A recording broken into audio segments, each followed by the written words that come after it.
বন্ধু বান্ধৱীসকল, আজি মই কলিয়াবৰলৈ আহিছিলোঁ আৰু কলিয়াবৰ ভ্ৰমণৰ লগত সংগতি ৰাখি আমাৰ কলিয়াবৰৰ মা কামাখ্যা থানলৈ আহিছিলোঁ। এই থানখনৰ পৰিৱেশ আৰু ইয়াৰ পবিত্ৰতাই মোক সদায় আকৰ্ষণ কৰে আৰু আজি মোৰ জন্মদিনৰ দিনটোত ইয়াতে এই পবিত্ৰ ধামত মা কামাখ্যাক প্ৰণাম যাচিলোঁ। মা কামাখ্যাৰ আশীৰ্বাদ বিচাৰিলোঁ যাতে অসমৰ ৰাইজৰ মংগলৰ বাবে আমি সদায় কাম কৰি যাব পাৰোঁ। আজিৰ দিনটোত আপুনি অসমৰ কাৰণে কি পৰিকল্পনা কৰিছে জন্মদিনৰ দিন? চাওক, জন্মদিনৰ দিনটো পৰিকল্পনাতকৈও মই অসমবাসী ৰাইজক কৃতজ্ঞতা জনাইছোঁ যে যোৱা যিমান দিনৰ পৰা ৰাজনীতিত আছোঁ, অসমৰ ৰাইজে মোক মৰম চেনেহেৰে উপচাই দিছে, কাম কৰাৰ বাবে প্ৰেৰণা দিছে। সংকল্প এটাই যে মই যাতে আৰু শক্তি পাওঁ, আৰু সাহস পাওঁ আৰু অসমৰ মানুহৰ বাবে যাতে কাম কৰি যাব পাৰোঁ। বাজেট অধিৱেশনত বহুত ভালকেইটা খবৰ আহিছে।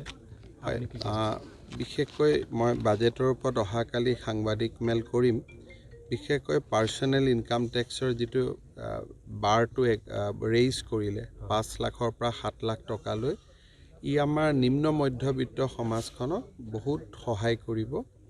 নৰেন্দ্ৰ মোদী ডাঙৰীয়াৰ সমগ্ৰ দৃষ্টি হৈছে দৰিদ্ৰ আৰু নিম্ন মধ্যবিত্ত সমাজখনৰ কল্যাণ, দৰিদ্ৰ কল্যাণ আৰু নিম্ন মধ্যবিত্ত সমাজখনৰ কল্যাণ।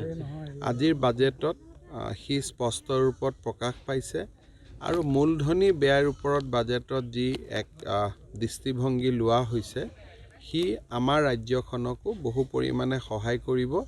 কেপিটেল এক্সপেণ্ডিচাৰ বা মূলধনী ব্যয়ৰ কাৰণে আমি যথেষ্ট অতিৰিক্ত পুঁজি পাম। বাজেটখনৰ ওপৰত এটা যাক প্ৰতিক্ৰিয়া বা ৰিয়েকশ্যন বুলি কয়, অহাকালি আমি দিম। নতুন যিবোৰ দায়িত্ব গ্ৰহণ কৰিছে আপুনি কেনেধৰণে আৰু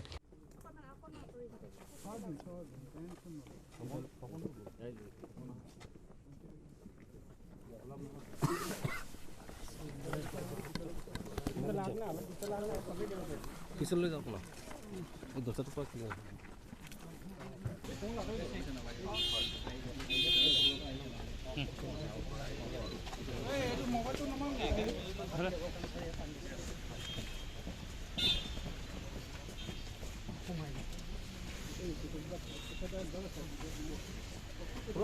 চাই দিয়ক পুৰা অলপ চাই দিব লাগে।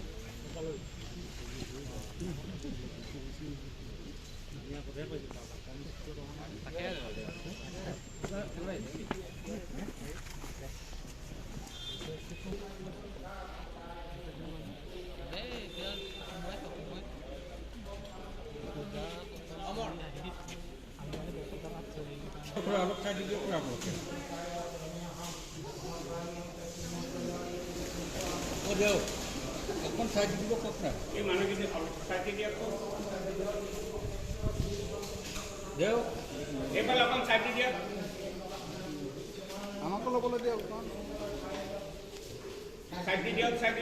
আৰু